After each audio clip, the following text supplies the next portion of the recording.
We are back. DJ Unique, yours truly, Thomas K. Yeah. Okay, and we talked about BDP in the first part. Now we're going to talk about the voice behind BDP. Cool DJ. Aside from him, KRS One. All right. You know, what does KRS One stand for?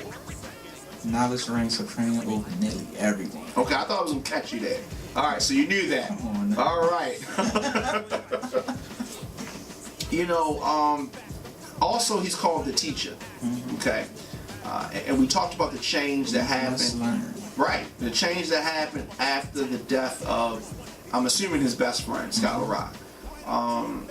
He grew his hair out. That's one thing that happened. Dreads flowing now. Yeah, it's a little crazy. A lot of rappers went in that. It seemed like they went in that direction. With the dreads? No, I'm talking about the teaching. Yeah. He's a Leo too, just like me. Virgo, man. Well, I mean, you know, it happens. You know, KRS One, where does he fall on the list of top MCs? Top 10. Is he in the top 10 of MCs of all time? He's in the top 3. What do you mean? Top 3. Top 3 as what number is KRS One in your top 5 or top 3? Top 3. Where does he fall in? Rakim. Okay. Big Daddy Kane. Okay. KRS One. Fuji Rap. Okay. Okay. Yeah. Your list is a little flicky, but I mean, Redman's not in the top 5. Not. You put Redman above Jay-Z and Eminem? Yes. Eminem, they definitely in the top 10. They are in the top 10. Yes. Well, see that this discussion. I'm thinking I'm a backpack rapper, so I'm real hip hop here. We discussed this is real hip hop. Okay. Even Redman before Nas. They that's kind of even right there. Well, that's a discussion for another day. We have to run down our list of I'll tell you, MCs. Backpack rapper. This is real hip hop we talking about, not commercials. Okay, yeah. So okay, you know, like I said, that's definitely something for another day. Right. But KRS One, you know, definitely a legendary MC, a battle MC. Which I didn't know. I didn't think he started out that way. Or maybe he had it and we didn't know. Yeah, he did start out that way because he said when they was in the homeless shelter, they used to battle dudes in the shelter. So they did start out. He was a battle MC. All right, and with that being said, also we definitely would be doing a disservice to not mention the Stop the Violence movement. Big record. Self-Destruction was a big record. And he got together all of those rappers. And he had a good part. Who had the best part in Self-Destruction? Chuck D. Dougie. That's hot, yeah. Dougie part was hard. A lot of memorable parts on that. part was definitely hard. Nobody says Stephasonic's part though. They came right behind. Cause they was all mixed up on the record. Yeah. You know, some of the people, they were kind of random. I just feel like, where did that come from? I like Stephasonic's, but why would they want Self-Destruction? Because they were hot at the time, though. You had Sally, Status on Fire, talking all that jazz. Okay. They was hot at the time. All right, 3 records does not make you hot, but that whole album was hot. The first one. Yeah. Okay. All right. Well, see, all the groups was hot at the time. That concludes our discussion about Stephasonic's. No, but all the groups that was on Self-Destruction. That's it. That's all we can say about Stephasonic's. That's it. The end of our Stephasonic's discussion. No, but Prince Paul started to put these in a lot of people. Prince Paul was hot. Yeah. Prince Paul was hot. Now you talked about commercial. Now you know, you have records like Black Cop, which were not commercial. In the mid '90s, KRS One went commercial. Hooked up with Diddy. Yeah. Yeah, you know, but yes. Did you like that? It rocked in the clubs. It rocked in the clubs. I like the original remix. Step into the world. Step into the world. Is that what it was? Yeah. That rocked in the clubs. Blondie sample. Correct. Heavy Blondie sample. But he had to do that. For those that don't know about Blondie, one of the first female MCs on record, do your history. You don't know about Blondie. She was the first female MC to go pop. Actually, that was a pop record. Now, KRS One not only a MC but a producer. He produced countless records. Channel Live, for Mad Lion. Take it easy. Many people. One thing that I've heard him talk about, and I remember when it happened, the issue with PM Dawn.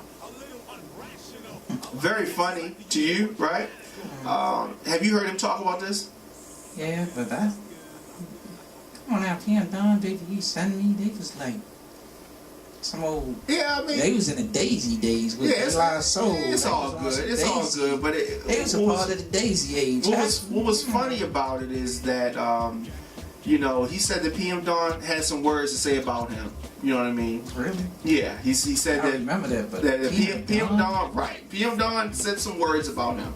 About him being a teacher. If you a teacher, what you teaching? You know what I mean? And that type of thing, like some little slick comment.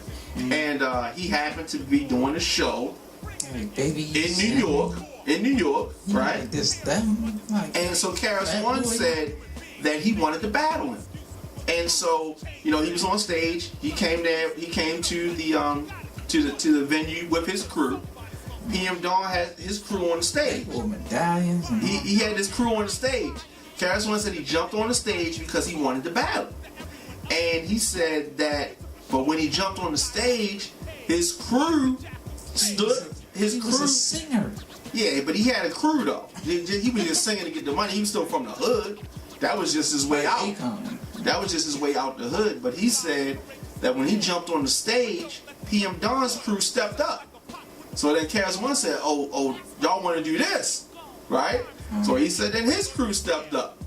And then they put the mash on them. So he said, we mashed them out. You know what I mean? He said that PM Dawn did get tossed off the stage, but he said a lot of other things happened to him too. So he said he pounded them out. But of course he apologized and he said he was ignorant at the time and was younger or whatever. But KRS One always wanted to get into controversy, and he's still like that now. But here's the thing. KRS One has not changed from this standpoint. You say one little thing, and he will take it and twist it in a way to try to turn it into a diss. Even though it's not a diss. He's just looking for a reason. South Bronx, and he did the same thing with Nelly, 15 years later. And Nelly made a song called Number One. Now, still number one, whatever. KRS One, of course, had a song in the 80s. Still number one.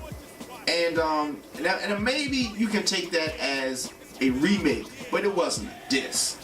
Nelly was not trying to diss KRS One. He was not on his radar. Now, do you think Nelly was hot at the time? Nelly was definitely hot at the time. Do you think that KRS One answering Nelly's so-called diss, good move, bad move? Where do you place that? KRS One's still here. What Nelly doing? I mean, they're both still here. And Nelly ain't doing nothing. He making apple bottom pants and stuff. It's money, it's progressing. So I mean, Nelly has fans. KRS One has fans. They both will always have fans. Nelly's fans are mostly women. KRS One's fans are mostly men. Nelly a fake LL. Yeah, I said it. Right. But KRS One definitely goes down as one of the all-time greats. He's still making music today. He did some records with Buckshot recently. A lot of things. Here's what's funny. KRS One picks his battles. Well, when Jay-Z did the Blueprint, he didn't say nothing about Jay-Z. Didn't say nothing. And I expected it though. I even thought that why Jay-Z right. As soon as he did it, I'm like, boom, KRS One gonna jump on him. No. For whatever reason, I'm not saying he was scared. Why you didn't, KRS? I just wanted to know why you didn't answer back, man. Raw That Kid. wasn't a diss. That wasn't a But diss. he copied off his style, naming his album after. Well, that's what I hate. Like everybody copies. Everything is always reinvented. Like from the old school. Like, Right. Nothing new under the sun. Nothing new under the sun. Most recently, I mean, maybe even before that, KRS One married to Simone Parker. Beautiful young lady. Yeah, definitely. His stepson, her son, committed suicide in 2007. So you know, was touched by that tragedy. Ex-wife Miss Melody passed away recently this year. We recorded this in 2012. Still has not been at this time has not been released how she passed away, what she died from. Very young too, 43 years old. That was my homie right there. Oh, yeah? What do you do? Yeah. Woo! And to sing all night, especially to sing all night, that was my joint.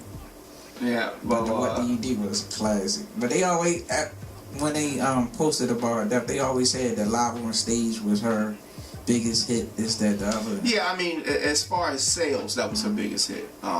But that wasn't a big hit in the hood. No, but that was. It was What Do You Do was the hit in the hood. Yeah, well, I mean, I think maybe hit might be the wrong word, but it was popular. Yeah, it was popular. It wasn't a bona fide hit. No. It wasn't like Sing All Night was the joint though. That's My Name is D Nice. Nah.